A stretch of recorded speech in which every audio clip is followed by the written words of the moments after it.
নমস্কার, সবাইকে প্রণাম জানিয়ে শুরু করছি আজকের পর্বে বলবো সারদা মায়ের প্রতি স্বামী বিবেকানন্দ মহারাজের ভক্তি কেমন ছিল। মাতৃদর্শনে যাওয়া স্বামীজির কাছে ছিল তীর্থযাত্রার সামিল।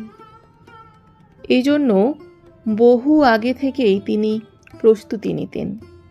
পবিত্রতা স্বরূপিণী শ্রী শ্রী মায়ের কাছে যাওয়ার আগে স্বামীজি বারংবার গঙ্গাজলে আচমন করতেন এবং নিজ দেহে গঙ্গাবাড়ি সিঞ্চন করে নিজেকে পবিত্র করার চেষ্টা করতেন।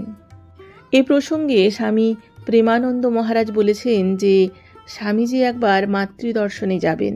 স্বামীজি ভোরে উঠে গঙ্গা স্নানে গেলেন এবং পর পর ডুব দিতে লাগলেন, যেন পবিত্রতা আর আনতে পারছেন না। শেষে যদিও বা গঙ্গা থেকে উঠলেন, সেবককে বলতে লাগলেন, ওরে আমার গায়ে গঙ্গা জলের ছিটে দে।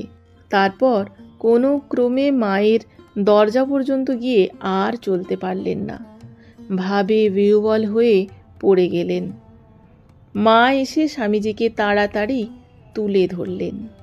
স্বামী তুরীয়ানন্দ মহারাজের সঙ্গে মঠ থেকে নৌকা করে স্বামীজি মাতৃদর্শনে চলেছেন। স্বামীজি বারবার গঙ্গার ঘোলা জল খাচ্ছেন। স্বামী তুরীয়ানন্দ মহারাজ স্বামীজিকে বললেন যে কেন তিনি বারবার ঘোলা জল খাচ্ছেন, এতে যে সর্দি কাশি হবে। স্বামীজি উত্তর দিলেন, না ভাই, ভয় করে। আমাদের তো মন, মার কাছে যাচ্ছি, ভয় করে। পূজার আসনে বসার আগে সাধক যেমন দেহ মন শুদ্ধ করে, এও ঠিক তাই। মাতৃদর্শন স্বামীজির কাছে তীর্থ পরিক্রমা। শ্রী মায়ের পায়ে প্রণাম, সেখানেও স্বামীজির অভিনবত্ব। স্বামীজি মাকে ষষ্ঠাঙ্গে প্রণাম করতেন, কিন্তু মায়ের পাদস্পর্শ করতেন না এবং অন্যদেরও এভাবেই প্রণাম করতে বলতেন।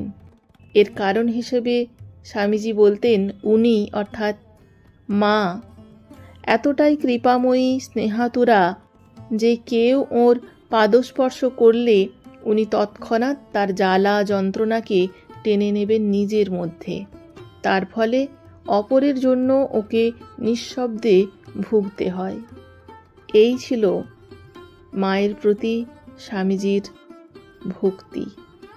জয় ঠাকুর, জয় মা, জয় স্বামীজি। সবার মঙ্গল করো।